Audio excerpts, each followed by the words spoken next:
मे आई कम इन sir? आइए। Sir मुझे नैनी कहते हैं। जी फरमाइए। सर मैंने आपके सेटअप के बारे में काफ़ी सुना था, इसीलिए सोचा खुद ही आपसे मिला। प्लीज बैठिए। Thank you. मैं किस काम आ सकता हूँ आपके? ये दियारे गैर है सर, और यहाँ जिंदगी हर कदम पर इम्तिहान देती है। हाँ ये तो है। थक गई हूँ हालात के जाल कुतरते कुतरते, सोचें निढाल हो गई हैं और हिम्मत भी जवाब देने लगी। क्या चाहती हैं आप? अब तो सिर्फ एक पुरसकून जिंदगी गुजारना चाहती हूँ। बहुत हंगामे कर लिए मैंने, बहुत फतूर डाल लिया, लेकिन अब नहीं। लगता है बहुत टफ लाइफ गुजारी है आपने। गुजारी नहीं तारिक साहब, बल्कि गुजार रही हूँ ऐसी जिंदगी जिसमें सिवाय महरूमियों के और कुछ भी नहीं। तो फिर बताइए मैं आपके किस तरह काम आ सकता हूँ? दरअसल बात यह है तारिक साहब कि इस शहर में और भी बहुत से ज़राए हैं मेरे पास, लेकिन मैं उनके पास नहीं जाना चाहती, इसीलिए आपके पास आई हूँ। मुझे अगर कोई जॉब मिल सके तो मैं अपने आप को काबू में कर लूँ। ये अपने आप को काबू करने वाली बात आपने अजीब की है। हो सकता है तारिक साहब के कभी आप मेरे बारे में सब कुछ जान जाएं, तब आपको अंदाजा होगा कि मेरे लिए अपने आप को काबू में रखना ही सबसे बड़ा मसला है। जी तो फिर बताइए आप क्या कर सकती हैं, क्या तजुर्बा है आपका? सर ये मेरे डॉक्यूमेंट्स हैं, ये आप प्लीज देख लीजिए।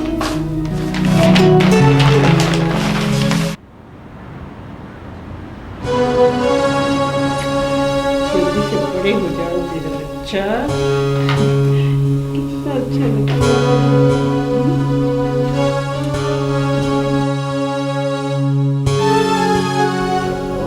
पोते से बातें की जा रही हैं।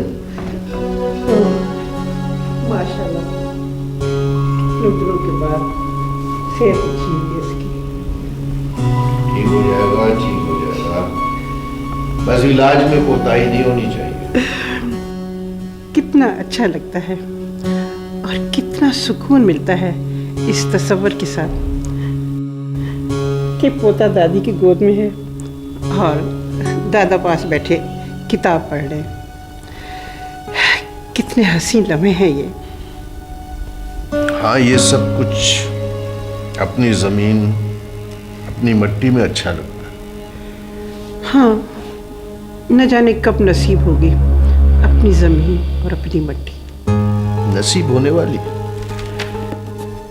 हमने यहां से जाने का इरादा तो कर ही लिया।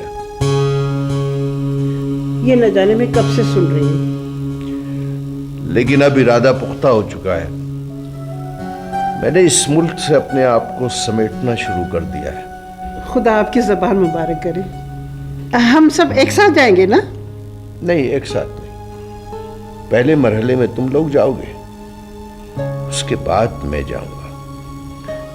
नहीं मैं आपको अकेले नहीं जाने दूंगी।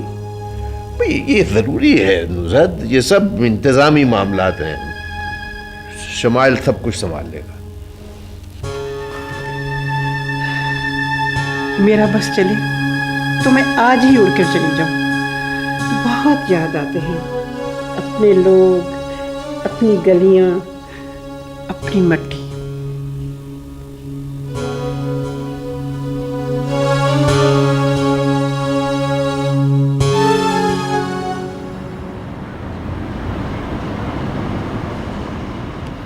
सर हमको गोली मार, आपको चार से मार सर, आपको फांसी दे दो। ये हमारा पेट है ना, ये हमसे पता नहीं क्या क्या काम लेगा। अब क्या कर दिया तुमने फिरोज? किसको मार दिया मुझे बताओ तो सही। नहीं साहब, हमने किसी को नहीं मारा।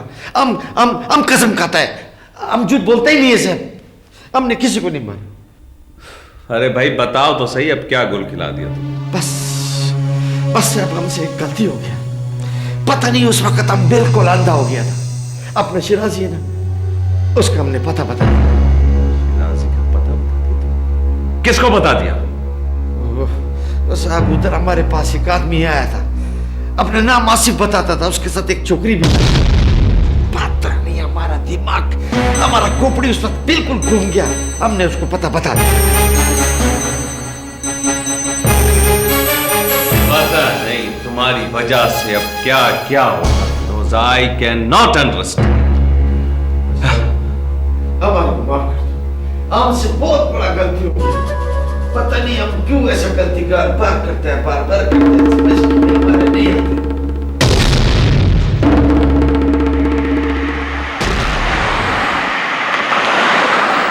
क्या किया थी सौगंध? ये कोई अच्छी बात नहीं है सरगम। क्या कहना क्या चाहते हो? दुश्मनी करनी है, युद्ध करना है तो सामने आके करो सरगम। ये चोरी छुपे दुश्मनी तुम जैसों को जेब नहीं देती। तुम्हें जो कुछ कहना है वो साफ साफ कहो तो ज्यादा बेहतर है। ये तुम्हारे आदमी जो मुझे नुकसान पहुंचा रहे हैं दरगाह, इसका अंजाम अच्छा नहीं होगा। एक बात कहूं मल्होत्रा, तुम मुझे जानते हो अच्छी तरह कि मैं किस मिजाज का आदमी। अगर मुझे तुम्हें मारना होगा तो मैं ललकार कर मारूंगा, ललकार कर, समझते हो ना? तो तुम ये कहना चाहते हो कि ये हरकत तुम्हारी नहीं है? हाँ, मैं यही कहना चाहता हूं, चाहे तुम यकीन करो या ना करो। तुम कहते हो तो मुझे यकीन है, लेकिन फिर ये कौन है जो मेरे पीछे पड़ गया है? आई डोंट नो, ये खोज लगाना तुम्हारा काम है, मेरा नहीं।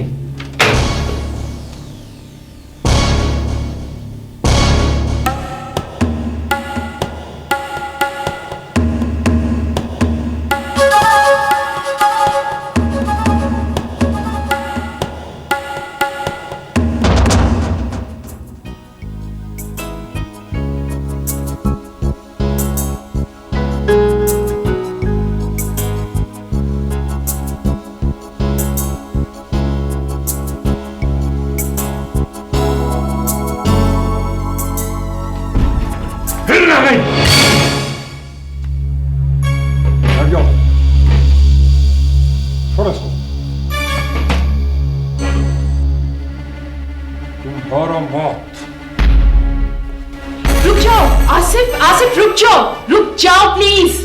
छोड़ दो शिराजी साहब को, छोड़ दो, मैं कह रही हूं छोड़ दो। अरमीन, ये तुम क्या बोलता है? हम इतना मुश्किलों से इधर पहुंचा है। गलत पहुंचे आसिफ, हम यहां तक बिल्कुल गलत पहुंचे। शिराजी साहब तो हक बजानिब थे मेरे डैडी को मारने में। तुम सिकंदर की बेटी हो? जी हाँ। वाकई तारिक ने तुम्हारे बारे में ठीक ही कहा था। तुम एक बाउसूल और सच्ची लड़की हो। I appreciate you. अरमीन, ये सब क्या है? हमको तो कुछ समझ में नहीं आ रहा है। शिराजी साहब, आप ठीक तो हैं? हाँ हाँ, मैं बिल्कुल खैरियत से हूं। ये बच्ची ऐन वक्त पर आ गई थी। ओह, थैंक्स गॉड। शुमाइल, तुम इधर किस तरह पहुंच गया? मुझे फिरोज ने बताया था कि उसने तुम्हें शिराजी साहब के पते से आगाह कर दिया। बस वहीं मैं खटक गया था और यहां चला आया। और मैं तो हकीकत जान लेने के बाद आसिफ की तलाश में थी कि उसको मैं मना कर सकूं। लेकिन ये हकीकत हमको भी तो पता चले। क्या हकीकत है? बहुत ही शर्मिंदा कर देने वाली हकीकत है। ना बताएं अंकल, प्लीज प्लीज अंकल, मेरे सामने ना बताएं ये सब कुछ।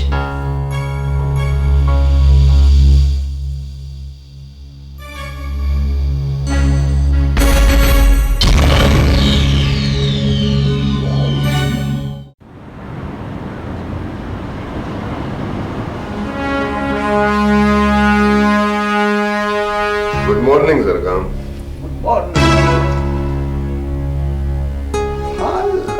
मल्होत्रा, तुम और यहाँ? दोस्त बन के आया हूं सरगम। Welcome welcome welcome. तुम जानते हो दरगाम कि मैंने बहादुर दुश्मन की हमेशा बहुत कदर की है। मैं जानता हूं, बहुत अच्छी तरह जानता हूं। वो कौन सी ऐसी बात है जिसकी कशिश तुम्हें यहां खींच लाई मल्होत्रा? कभी कभी हालात ऐसे भी हो जाते हैं दरगाम के, उन्हीं से मदद मांगी जाती है जो बंदूक के ताने खड़े हो। और वैसे भी आपस की जंग में गैरों की मदाखलत अच्छी नहीं लगती। ठीक कहा तुमने मल्होत्रा, बिल्कुल ठीक कहा। अव्वल तो जंग होनी ही नहीं चाहिए, और अगर हो ही जाए तो मदाखलत कोई अच्छी चीज नहीं है। यही जानने के लिए तो तुम्हारे पास आया हूं दरगाम कि वो कौन है जिसने मेरे खिलाफ युद्ध छेड़ रखी। हमें लड़ना है, हम आपस में लड़ेंगे। ये तीसरा कहां से आ गया? मैं खुद इस बात पर हैरान हूं मल्होत्रा, लेकिन तुमने अपने बहुत से दुश्मन बना रखे, उनमें से कोई भी हो सकता है। चाणक्य की सौगंध तुमने ठीक कहा दरगाम, वाकई मेरे दोस्त कम और दुश्मन बहुत ज्यादा है। मैं तो सिर्फ उसका खोज लगाना चाहता हूं जिसने ये जंग छेड़ी है। तुमने या तुम्हारे आदमियों ने खोज लगाने की कोशिश ही नहीं की? बहुत कोशिश की दरगाम, लेकिन वो बहुत चालाक लोग हैं, अपनी निशानी नहीं छोड़ते। बिजली की तरह आते हैं और तूफान की तरह गुजर जाते हैं। लेकिन मेरा नाम भी मल्होत्रा है।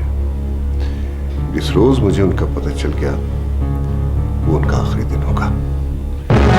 चलता हूं। सुनो, जिस दिन तुम्हें पता चल जाए कि वो कौन लोग हैं, मुझे जरूर बताना। आखिर मैं भी तो देखूं कि वो कौन दलेर लोग हैं जिन्होंने मल्होत्रा को परेशान कर दिया और मल्होत्रा घबरा गया। अवश्य करूंगा,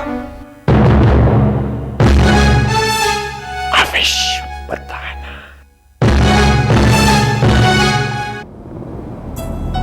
जिंदगी की क्या तशरीह है तारिक साहब? कोई तशरीह नहीं है।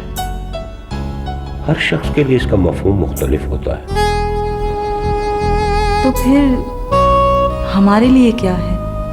मेरा मतलब है कि हम जैसे मुसाफिरों के लिए जो सारी जिंदगी भटकते ही रहे हों।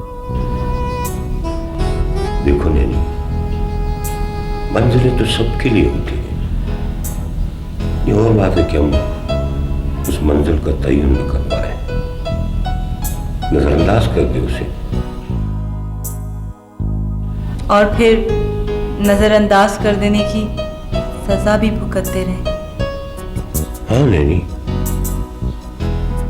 कभी कभी बहुत सी चीजें हमारी नजरों से ओझल रह जाती हैं, जैसे मोहब्बत। हो सकता है कि वो कहीं आसपास हमारे मौजूद हो, लेकिन चूंकि हमारी निगाह आसमान पर लगी रहती है, हम उसे नजरअंदाज करके आगे बढ़ जाते हैं। आपकी बातें तारिक साहब सोचने और समझने पे मजबूर कर देती है।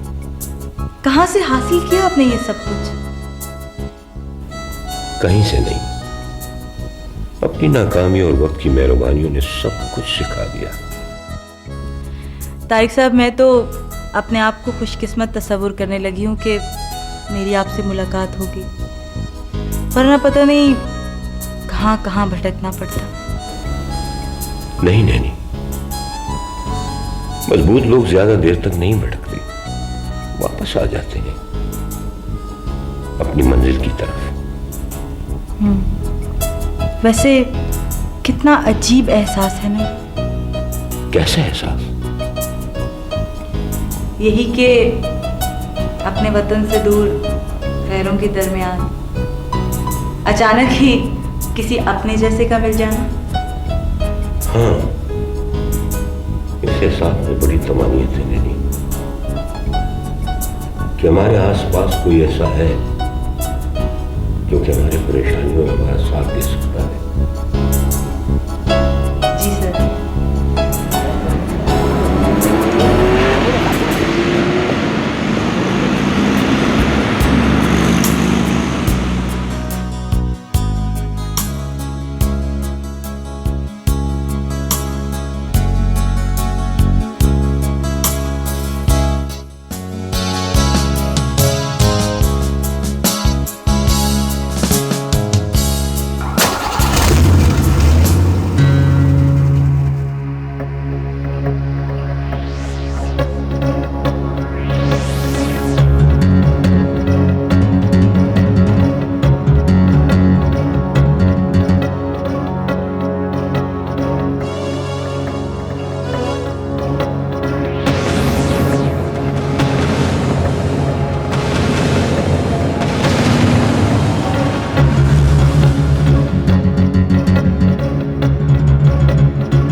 तुम ऐसी तो नहीं थी नुसरत। तुमने मुझसे जो वादे किए थे वो हमेशा निभाए। तुमने मेरे साथ वापस जाने का प्रोग्राम बनाया था।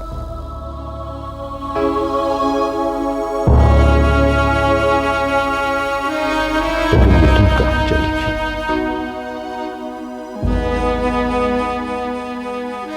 तुम्हें इसका भी ख्याल नहीं आया जो तुम्हारे बगैर बहुत कमजोर हो गया है। इस वक्त मुझे तुम्हारे सहारे की जरूरत थी, कदम कदम पर। नुसरत, तुम तो हमेशा मेरा हौसला बढ़ाया करती थी। अब ये हौसला कौन बढ़ाएगा? मैं किसके सामने अपना दुख बयान कर सकूंगा? किसके सामने?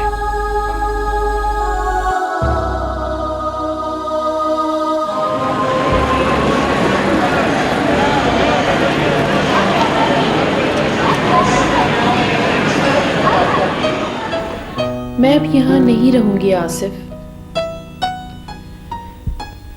आदर्श बिखर जाए तो बहुत दुख होता है, और मेरी तो किरचियां किरचियां हो गई हैं। अरमीन, अपने आप को संभालो। क्या संभालूं? बाप की मौत का इतना दुख नहीं हुआ था, क्योंकि आसिफ मौत तो एक नॉर्मल सी चीज है। लेकिन बाप की सच्चाई जानकर मैं पागल हो रही हूं। देखो अरमीन, असल बात तो यह है कि जाने वाले के साथ उसका कहानी खत्म हो गया। सामने तो तुम है, और तुम्हारा किरदार तुम्हारे मिजाज से बिल्कुल मुख्तलिफ है। वो तो है, लेकिन निशानी तो मैं उसी बाप की हूं ना आसिफ। तो उससे क्या होता है? पता नहीं क्या हुआ है, वजूद के अंदर एक चुभन सी हो गई है, एक फांस सी चुभ गई है। देखो अरमीन, तुम इस तरह सोचता रहेगा तो पागल हो जाएगा। पागल ही तो हो रही हूं मैं। देखो अरमीन, अपने आप को संभालो। वैसे तुम्हारे मिजाज का ये पहलू हमारे लिए एहतराम का बाइस है। कौन सा पहलू? यही कि अगर तुम्हारी जगह कोई और होता तो उसको अपने बाप के माजी का बिल्कुल भी परवाह नहीं होता, मगर तुम जिस अंदाज से रिएक्ट कर रहा है उससे तुम्हारा किरदार और भी स्ट्रांग होता चला जा रहा है। मैं क्या करूं? मैं तो इस रद्द अमल के लिए मजबूर हूं। अपने आप को संभालो अरमीन।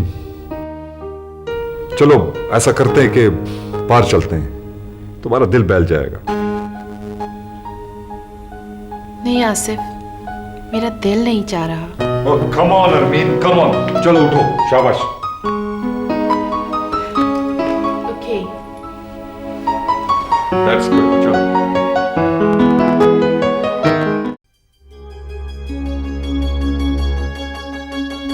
तो सब कुछ खत्म हो गया, सब कुछ। मैंने कभी माँ की मोहब्बत नहीं पाई, मगर वो तो मेरे लिए माँ से भी बढ़कर थी। उस्मा सिर्फ तुम्हारे लिए नहीं बल्कि हम सब के लिए थी। हाँ, हम सब के लिए। और गई भी किस तरह है, बिल्कुल अचानक, किसी को जहमत दिए बगैर। मेरी समझ में नहीं आता कि अचानक क्या हो गया है, क्यों हो गया है। दानिश, जिंदगी और मौत के खेल ऐसे ही होते हैं, अचानक होश उड़ा देने वाले। काश हम में वक्त को थामने की सलाहियत होती। हम कुछ भी तो नहीं कर सकते दानिश, कुछ भी नहीं।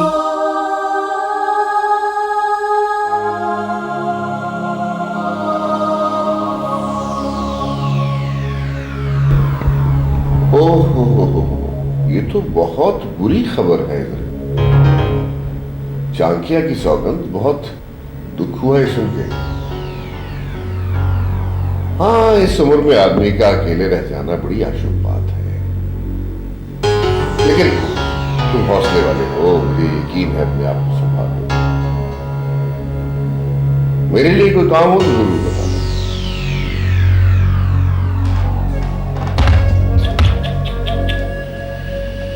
बेचारा बहुत परेशान और उलझा हुआ है। सर, ये तो होना ही था।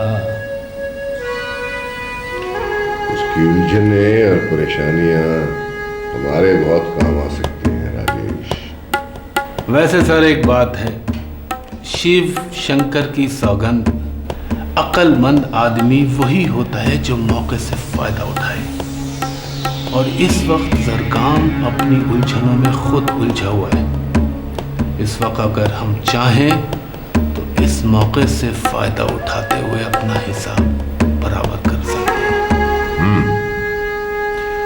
पिछले दिनों हमारा बहुत नुकसान हुआ है, अब हम उसका नुकसान करके अपनी आग ठंडी कर सकते हैं।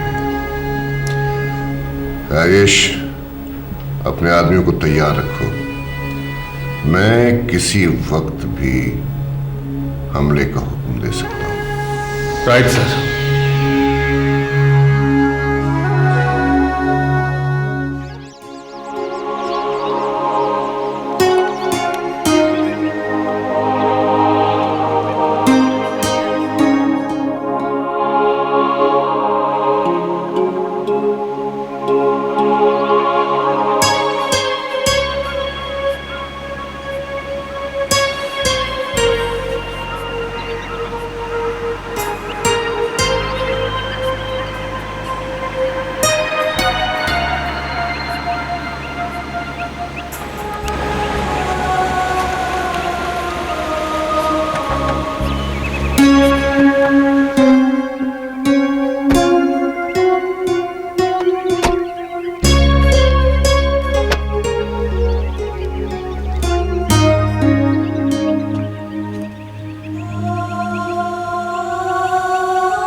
क्या हरकत है चीफ? तुम यहां क्यों आए? जरगान साहब, मुझे अफसोस है, लेकिन मुझे अपना फर्ज अदा करने के लिए आना पड़ा। कौन सा ऐसा फर्ज है चीफ जो तुम कब्र पर भी अदा करने आए हो? हम एक मुजरिम को गिरफ्तार करने के लिए आए। कौन सा मुजरिम? कहां है मुजरिम? अभी पता चल जाएगा आपको। तुम जानते हो चीफ तुम क्या कर रहे हो? जानता हूं।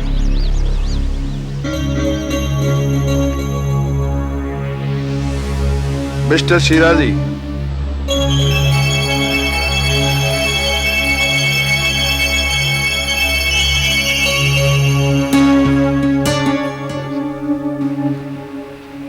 ये है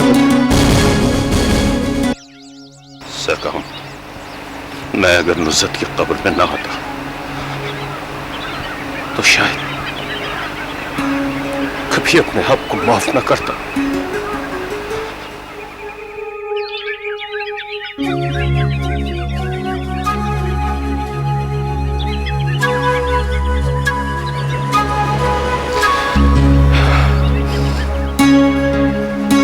चलो चीफ।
लगता है अभी उसका इम्तिहान खत्म नहीं हुआ।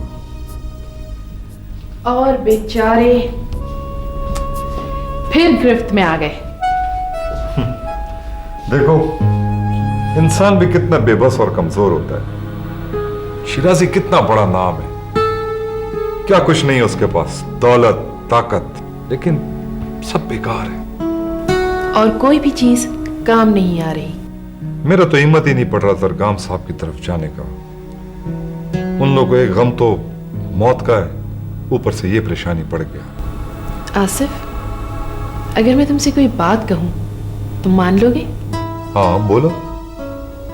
एक जमाना था आसिफ जब मैं कह रही थी कि जाओ शिराजी को तलाश करो और उसे मार दो, लेकिन आज मैं कह रही हूं कि जाओ और उसको रिहा करवा दो। अरमीन, क्या हो गया है तुमको? ठीक कह रही हूं आसिफ, तुम बताओ क्या तुम ये काम कर सकते हो?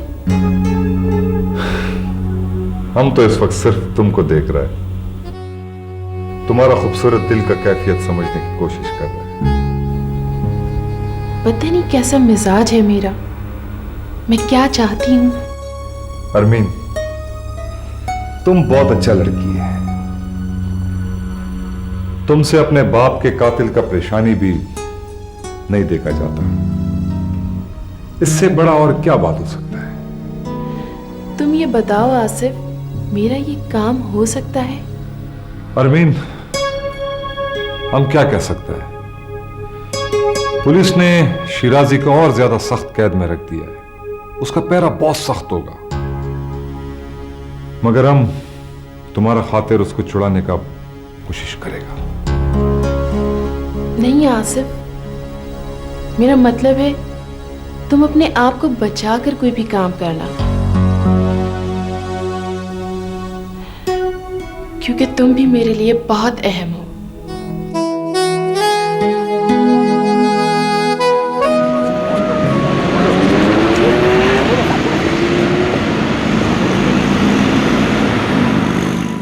क्या जरूरत थी उस बेवकूफ को कब्र पर आने की?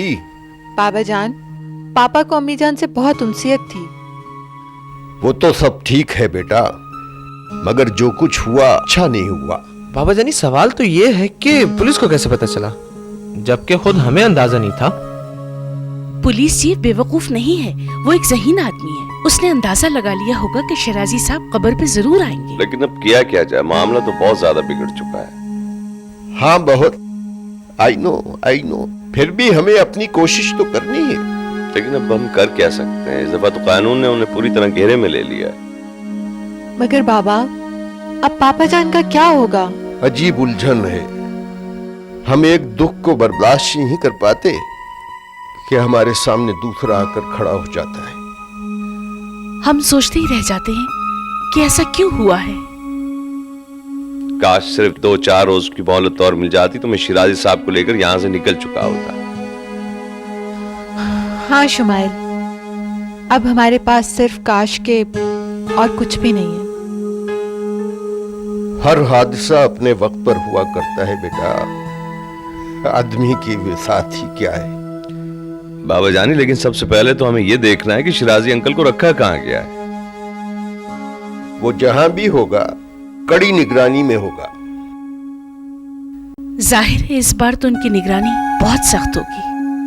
अल्लाह करे बाबा कि आप कामयाब हो जाएं। नहीं बेटा, मायूस न हो, कोई ना कोई रास्ता जरूर निकलेगा। मैं अपने आदमियों को फैला रहा हूं, जैसे कोई सराग मिला मैं अपनी कार्रवाई शुरू कर दूंगा।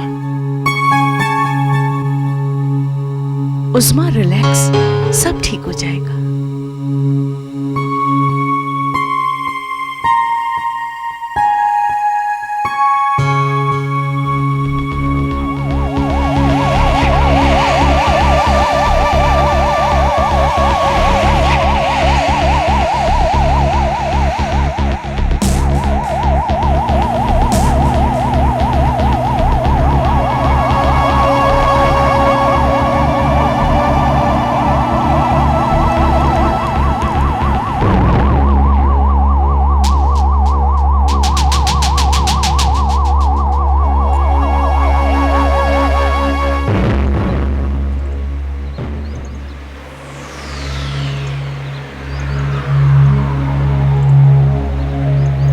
सौगंध खाई थी मैंने चांकिया महाराज की कि उस वक्त तक अपनी सालगिरह का केक नहीं काटूंगा जब तक अपने किसी एक बड़े दुश्मन को रास्ते से नहीं हटा देता।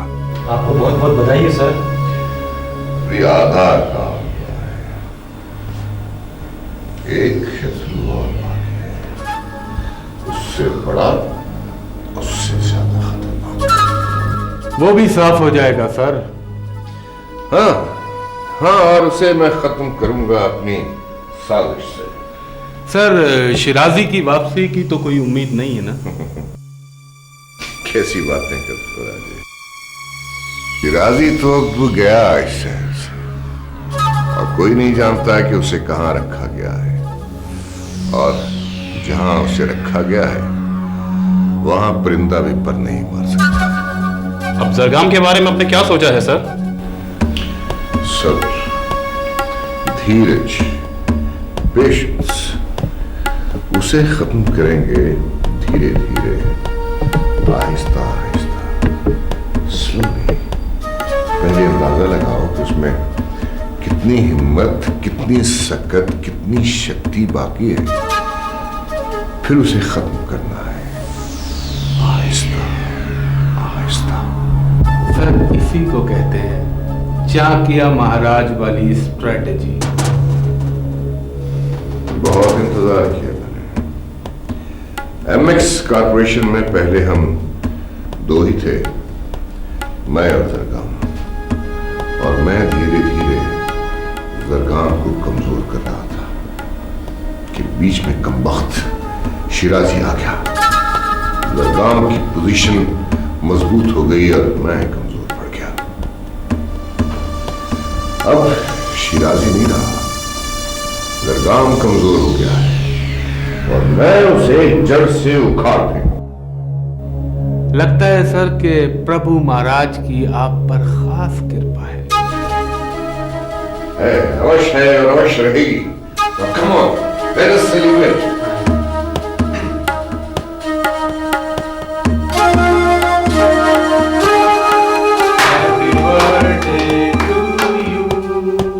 Happy birthday to you.